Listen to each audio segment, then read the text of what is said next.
Back at the Buzz Podcast, coming to you with another comic book review. We got our boy Theo Butler on to help us review again. What's going on? What's going on? What's up? What's good? What's popping? Clack percolate. What's really good news, man, Theo? Let's go ahead and get into it, man. So we start out with Magneto here, arriving at the S.W.O.R.D Station 1.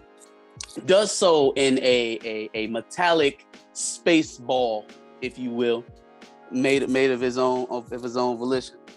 One of the things that we get into right away in this issue is the hierarchy, right? The kind of the command post on one of these data pages here.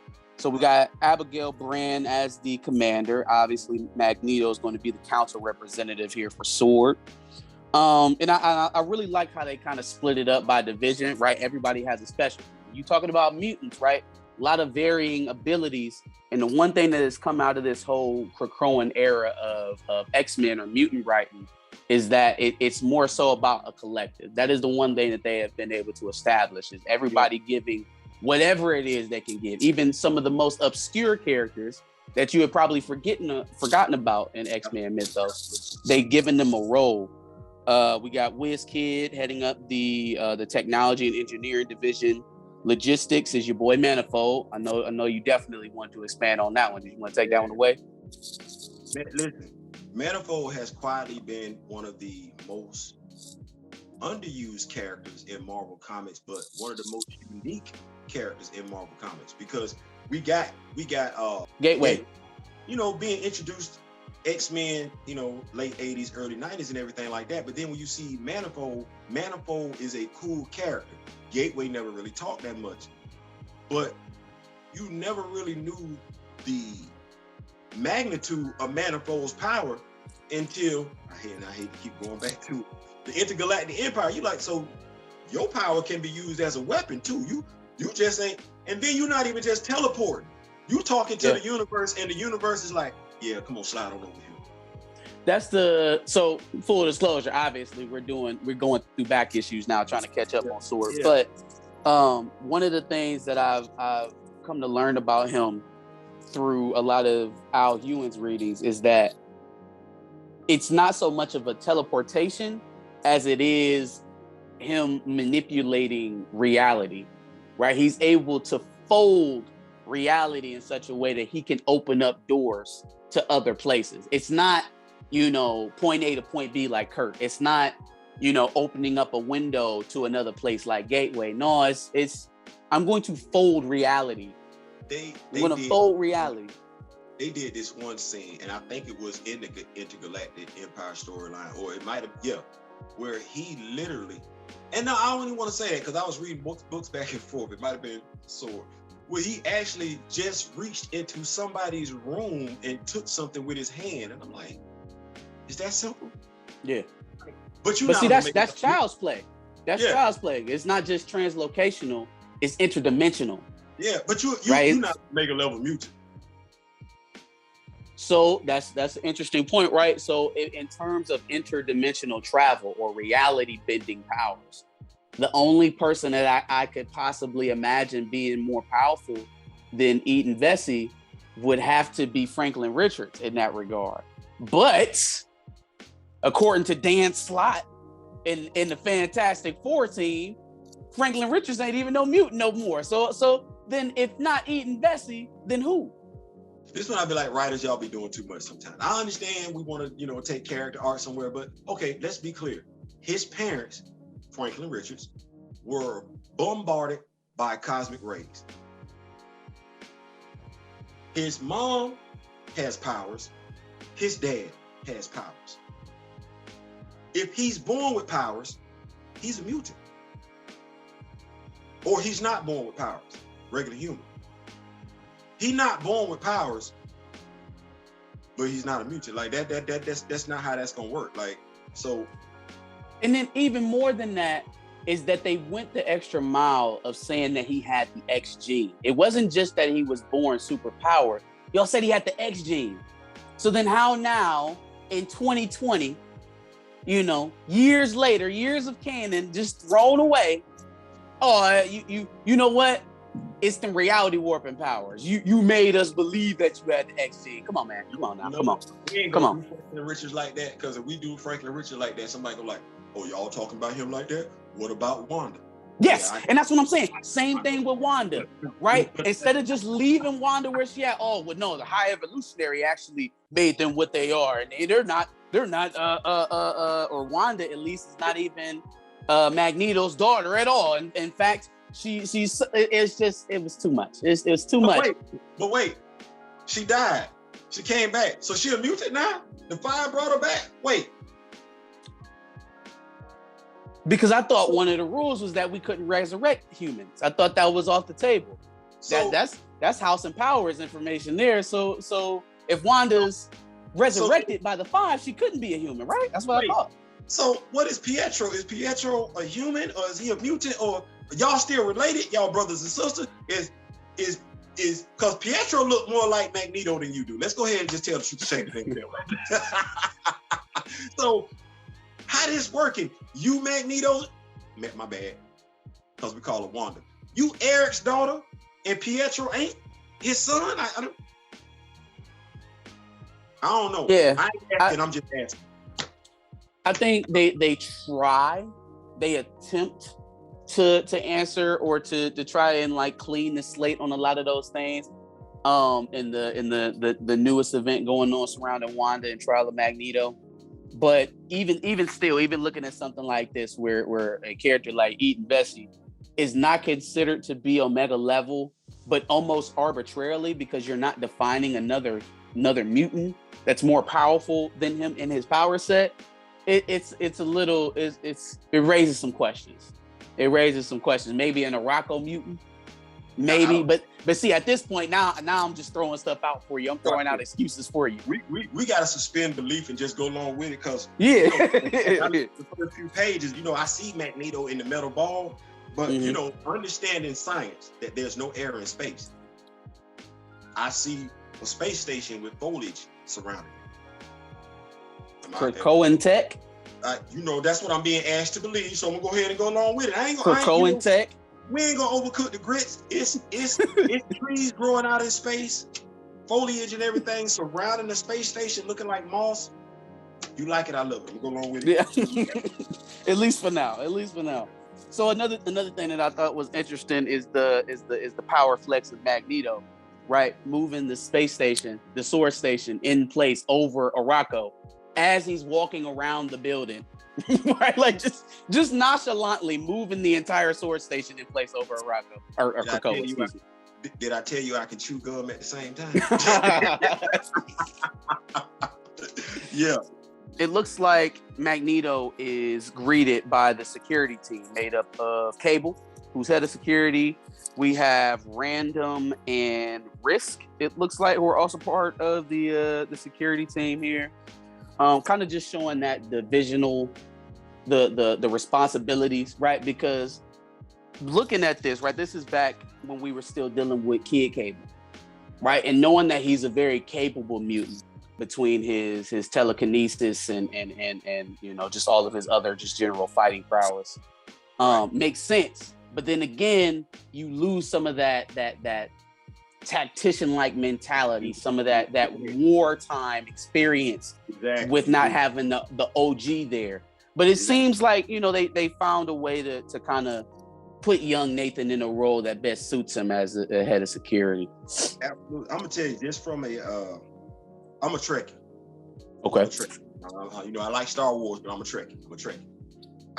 I like the fact, because when they first did it, I didn't really pay attention to it, but I went back and looked at their uniforms, how they have color coded and everything like that with the same insignia.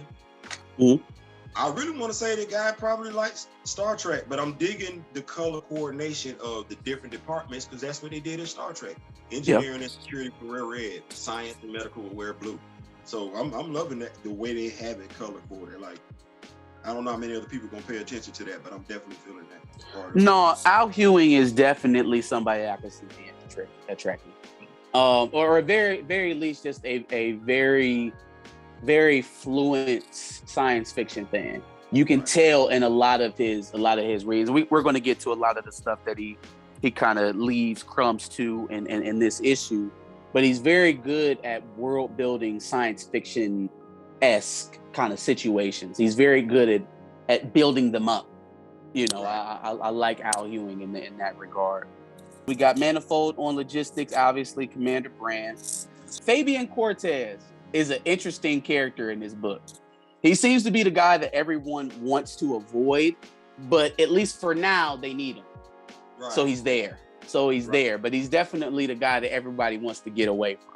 For those that don't remember, Fabian Cortez used to be a member of the Acolytes back when Magneto had Asteroid M and everything like that. Fabian Cortez's power set is he can basically give you a power boost. The thing is that those power boosts can be addictive based on whether or not he want to be. That's the sad part. He can boost your power set. He ain't gotta make it where you become dependent on him.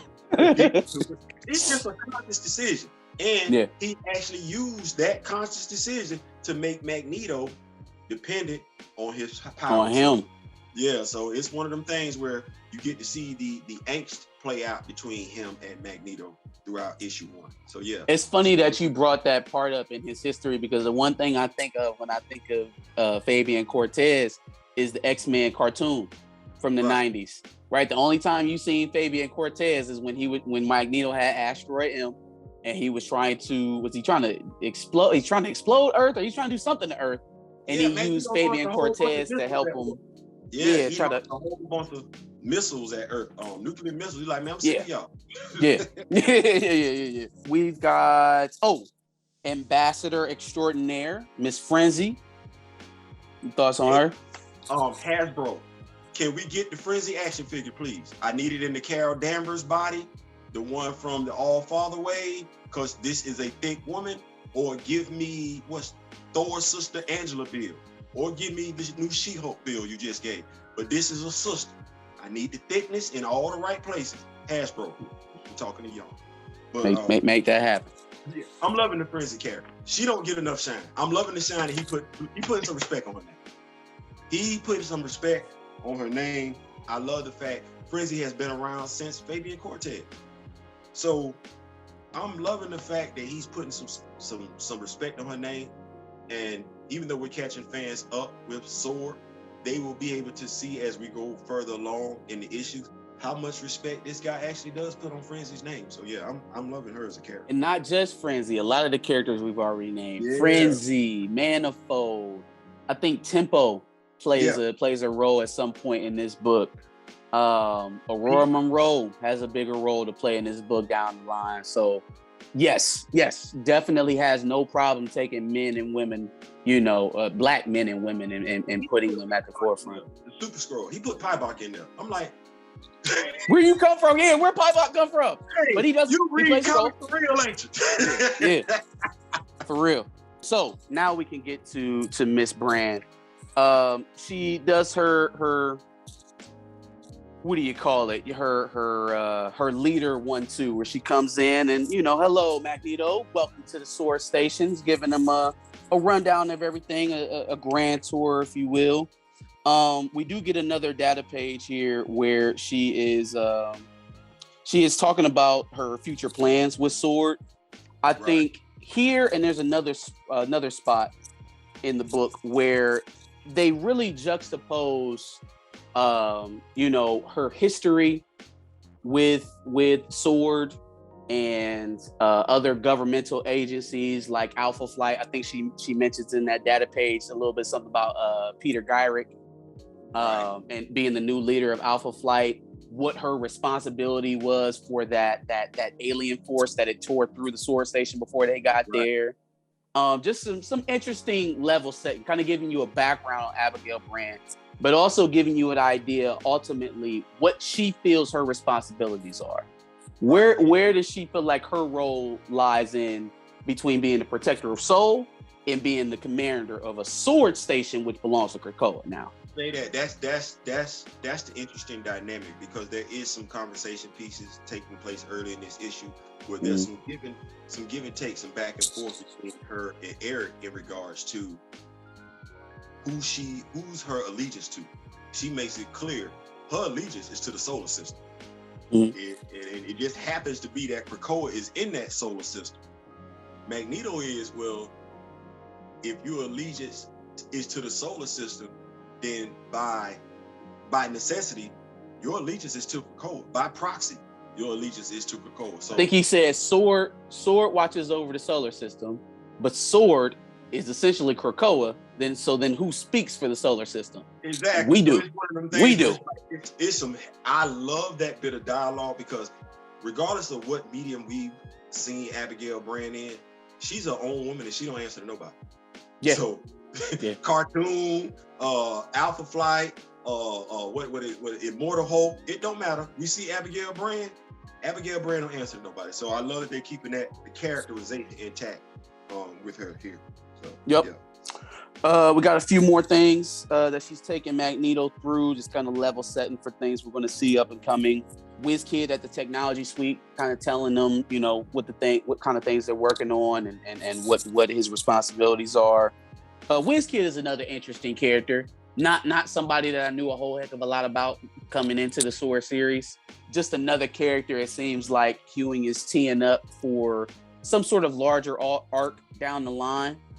I'm gonna tell you what I got from him, from Wiz Kid, because I had seen his character from afar, I heard about him, but the way he wrote him, I don't know if you remember, it was a video, DC video, where Batman and Superman, they were like enemies of the state. Batman and Superman public enemy.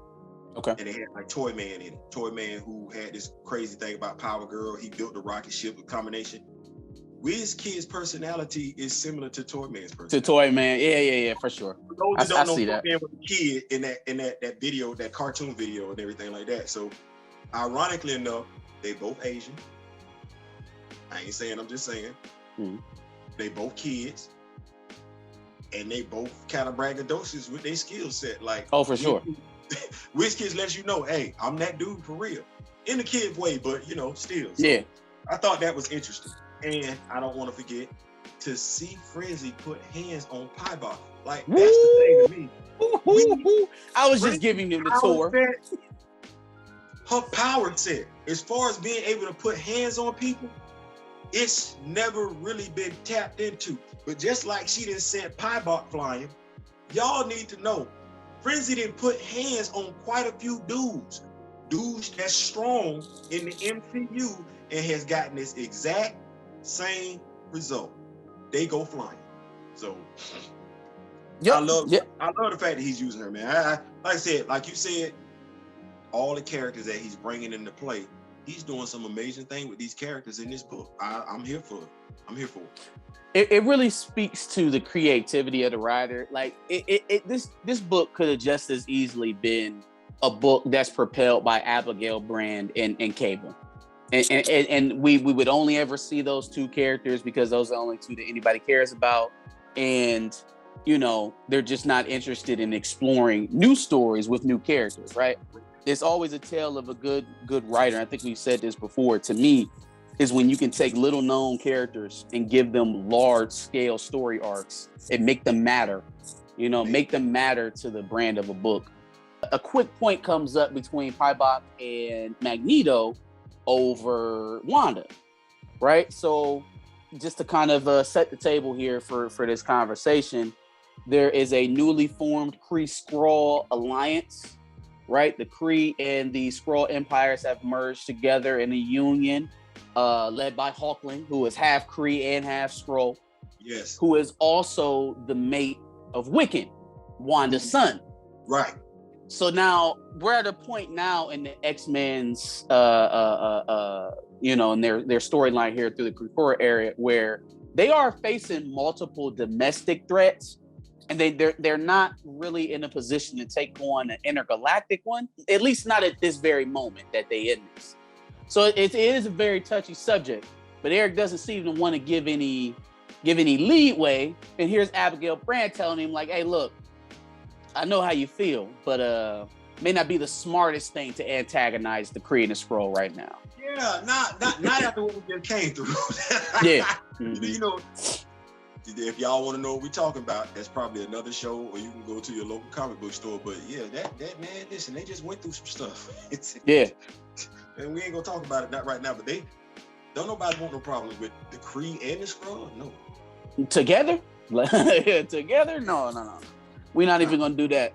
That is definitely a plot thread that you'll see play out, not just in this book, multiple books in the X office. So definitely a little bit of exposition that's worth pointing out there. I thought the funniest part of this whole book was when Magneto was trying to avoid Fabian again. Like imagine being face to face with Magneto and he give you the stiff arm for peepers. But you gotta know why though. You know what I'm saying? Like Fabian Cortez is the ultimate AA, the ultimate BN. Like he gonna cozy up next to you. But the thing is, you know he gonna stab you in the back if you let eventually. Yep. Like, well, you know what? We can't. I'm not gonna do that because we would be skipping ahead a few issues and everything like that. But we'll come back and talk about Fabian Cortez and his propensity to try and do some stuff he ain't got no business to try to snake people. Yeah. We ain't gonna do that right now. But yeah. That's why I said earlier. I like the fact that he's using peepers, and then you get the fact from peepers his characterization. He's just somebody who's glad to be appreciated. Yeah, and he's gonna do the best he possibly can. They're like, I just love the consistency of the characters. I really, really do. Like, that says a lot to me. For sure. So we get to the point where the biggest flex of the day is had, right? And the teleportation team with some other parts of some other divisions here. It looks like Armor's involved. Let's see here. Armor, I think Frenzy is there. They put a whole team together to go through this. It looks like a portal almost is what they're able to create to another dimension, another part of reality. This whole thing spearheaded by your boy Manifold, right? Because he's the key part to all of this. How do you get to another dimension without your interdimensional traveler? They end up in a place called Mysterium Tremendium. Yeah, because they went through the white hot room. Like, they went through a lot of various realities that Marvel 616 has touched on. The white hot room is supposed to be like the final resting place for mutant telepaths and everything like that. Kind of like the Speed Force is for speech. For space. Okay, yeah. Flash and all that. Yeah, they kind of went, like Valhalla is for the fallen warriors. So it's crazy how they're doing this. It really, really is. They're able to transport themselves there temporarily and come back with something called Mysterium, right? Some mysterious material that they've been able to bring back from the white hot room. I kind of know, obviously we've read ahead. I kind of know where this is going, but from this standpoint, at least from where we're seeing it here, it seems like they risked a little bit going to get this. If you look at how Wiz Kid and everybody else looks after they retrieve the Mysterium, what could possibly be the idea or what the use is for them going forward? Right. Like I said, I'm here for it. I didn't know what to expect, but there is a natural organic blend based on the way Ewing is writing this of science fiction and superheroism. Can I say that? Science fiction, yeah, superheroism. That works. Sure. Yep. So there's an excellent blend of it. You're giving me enough of the science fiction if I'm into that genre. You gave me a nice little backstory on Abigail Brand without having to go too far into it. Mm-hmm. He revealed that there's going to be some natural angst between certain characters based on historical canon content and everything like that. So I'm here for it. Like you said, we've read ahead a few issues and everything, so we know how this is playing out. But I like it. I've never, as somebody who's read X-Men comic books, the closest I got to something like this was the She-Hulk. Okay. And, the Brood from back in the day. The Brood, yeah. Which Hickman has brought into this era of X-Men as well, just a bit, exactly. with Brood actually eating the king egg. Yeah, the Phalanx of a series, not a story arc, but a series dedicated to that part of X-Men storytelling. I ain't never got that before. I'm interested to see where it goes. I am hoping that we get into Phalanx maybe in January or February of the new year with that. They just announced it just recently. The X Lives of Wolverine. I'm hoping that's what it is. I'm hoping some of that is Phalanx related, because I'm thinking a lot of it's going to the wayside because Hickman's not running the show no more. Well, let's do this. Let's review that, because I found out this morning that when those Wolverine titles launch, the X-Men titles are going on hiatus. Okay. The X-Men titles are going on hiatus until those two different Wolverine story comic books that are coming out. They tie into Moria, her lies, her being a mutant, everything like that. So they're gonna use that to wrap that up, because the premise behind it is Logan is being used to save a mutant who is key to mutant survival. So I don't want to. I wish. No, listen. This what we're doing right now. It's current news. It's relevant. It's relevant. I don't want to dig too deep just because we're not caught all the way up. So I can't talk about comics that maybe came out this week or last week.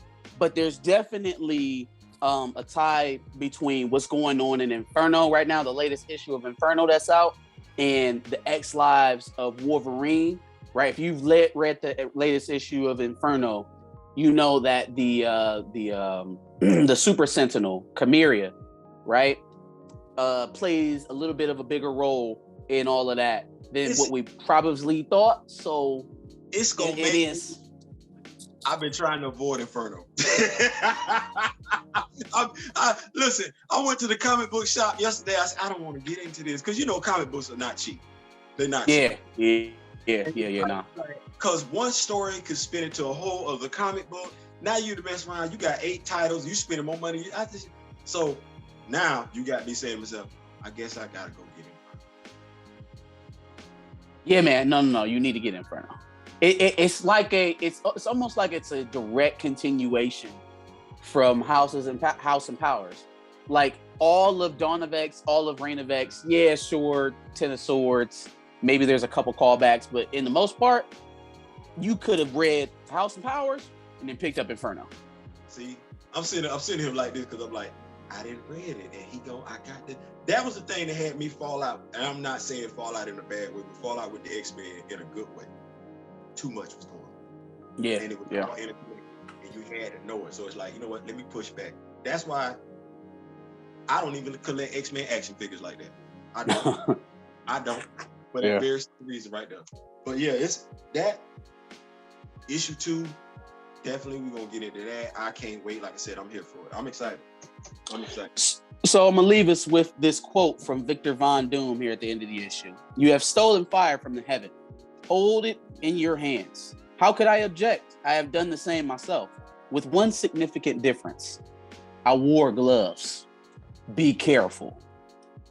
Some very ominous words there from Victor Von Doom, who has never been a total friend to mutants. Thinking back to the Chip Zdarsky event with X-Men and Fantastic Four, thinking about how Dr. Doom was holding mutants hostage in Latveria after Xavier made his announcement to the world about Krakoa. So has never been a true friend of mutants, or really anyone for that matter. But seems to be giving some pretty heady advice here to the S.W.O.R.D team. Like, hey, look, man, don't just be going into different dimensions and bringing stuff back. You know what I mean? Like, y'all a little too loose. He would know. He would know. Listen, if anybody knows about going into other dimensions in the past, in the future, bringing some stuff back to current day that he ain't have no business doing, man. Yeah. He know. All right, so man, let's set this up for issue 2. Stay tuned with us. We're gonna try and get through these back issues as fast as we can, so we can get current and rock with the new releases. We appreciate you rocking with us. We'll see you next time. Peace.